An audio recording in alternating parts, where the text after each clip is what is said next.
Welcome friends to my YouTube channel. Now in my last lecture I have discussed about Joule-Thomson coefficient for various gases, and from this I have introduced the concept of inversion temperature, and later we see that there exist two inversion temperatures, okay, for two different values of volume, okay.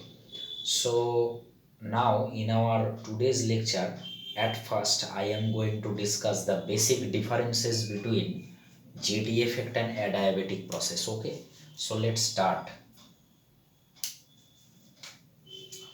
So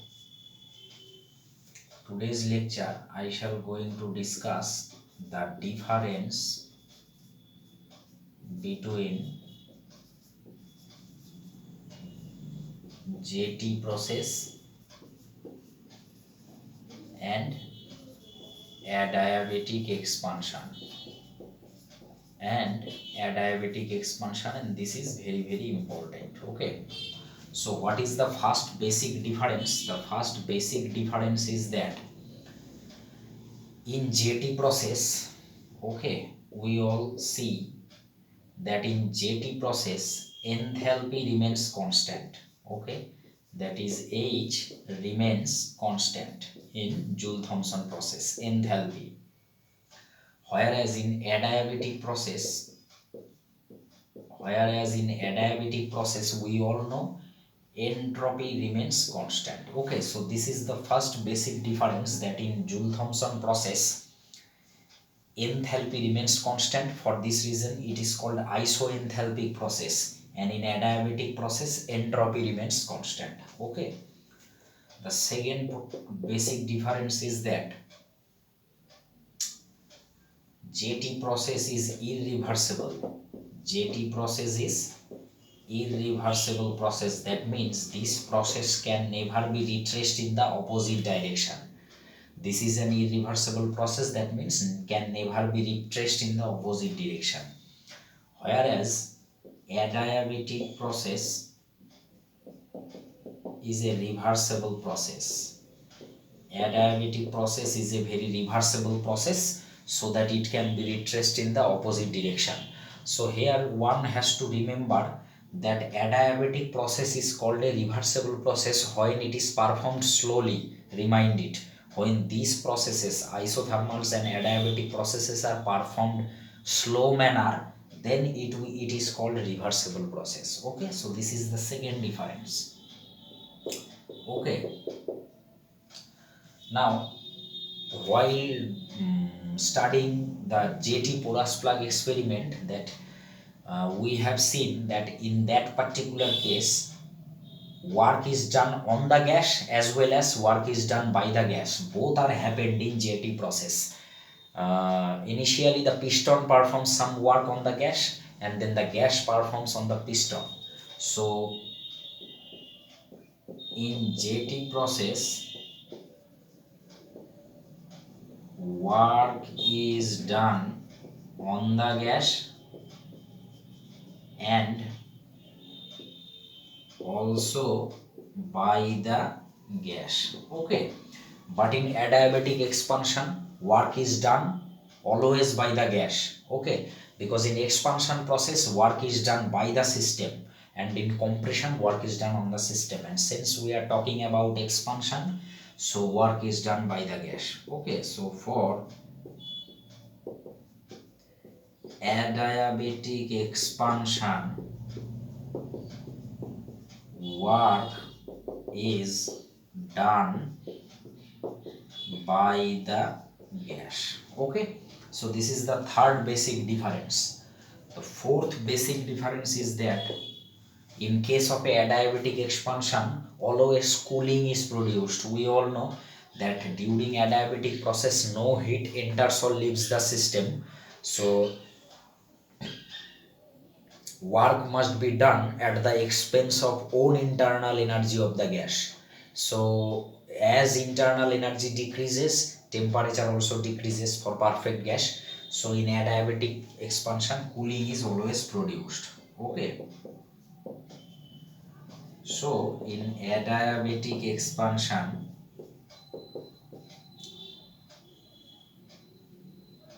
for perfect gas shows cooling,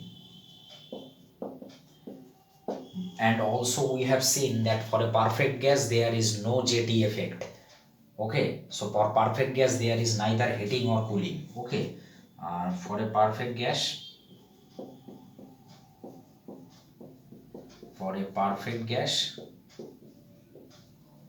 there is neither heating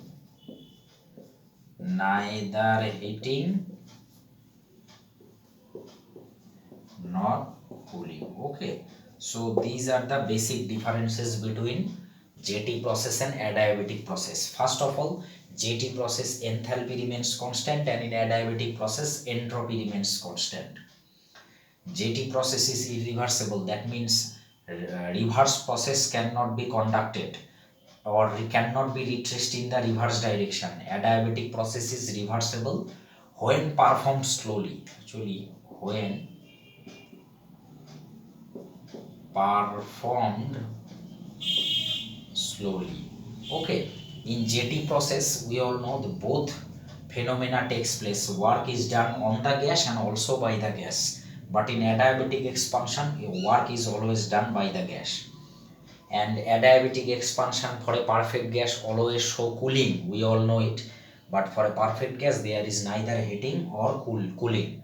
We told that the JT coefficient vanishes for a perfect gas. Okay, so this is the first issue, that the difference between JT effect and adiabatic process. Okay, now let us move to another issue, that what is the significance of JT coefficient. Okay, what is the significance of JT coefficient? The second issue is that significance of mu, that is Joule-Thomson coefficient.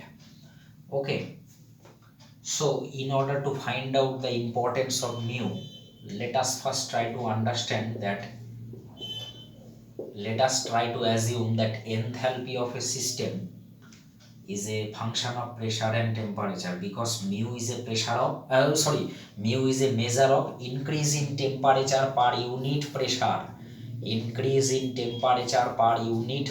keeping enthalpy constant. So P and T, these are the two variables, so take H as a function of P and T.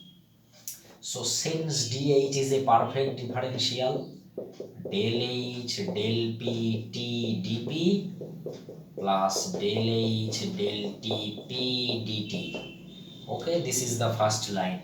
Now again, since the process is isenthalpic, you put 0 instead of dH. So 0 will be del H del P T dP plus del H del T pressure constant dt. So what will be my dt dP? My dt dP will be what?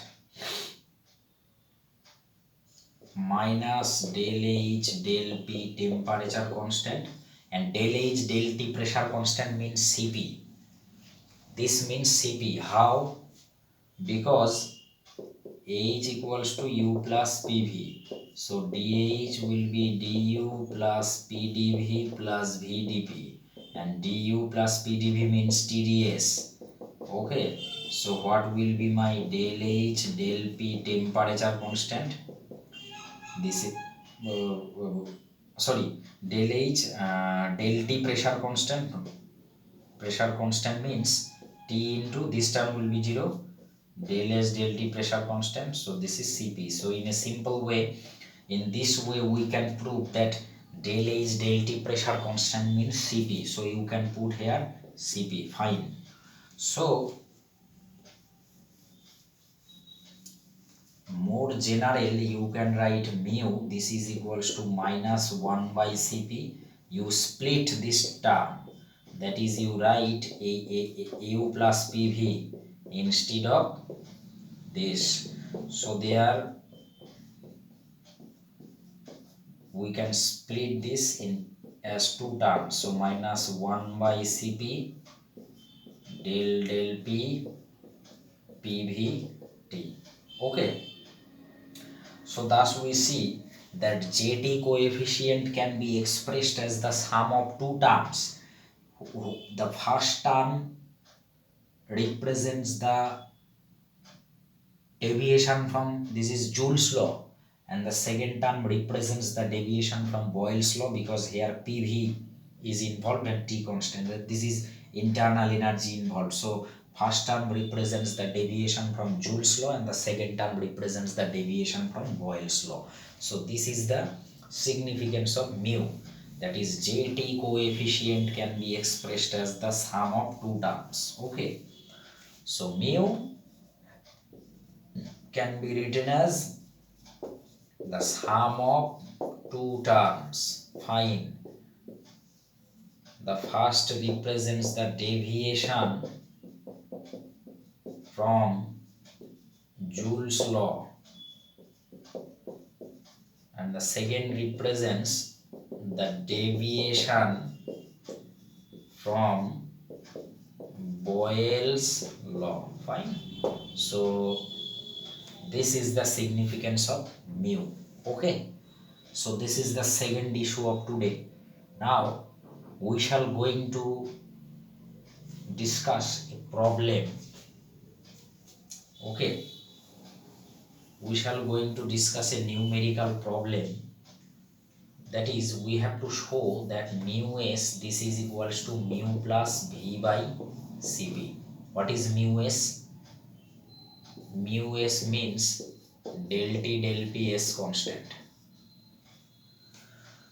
Okay, so how we can prove it?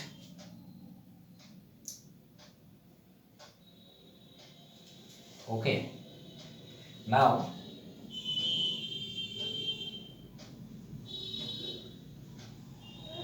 JT coefficient mu can be written in this way: 1 upon Cp T into del V del T pressure constant minus V. Okay, so this can be written as mu Cp, this is equals to T into del V del T pressure constant minus V, or you can simply write mu Cp plus V, this equals to T into del V del T pressure constant. So this gives a name 1. Say this. From JT coefficient expression we can write this. Now let us use second TDS equation. Second TDS equation is a very important equation which is used in almost all fields. So TDS will be Cp dt minus T del V del T pressure constant dP. Okay, now we write mu s, this equals to del T del Ps. Okay, so at constant entropy what happens? If entropy remains constant then this term is 0. So this we can write as Cp del T del Ps minus T del V del Tp. At constant entropy what we can write?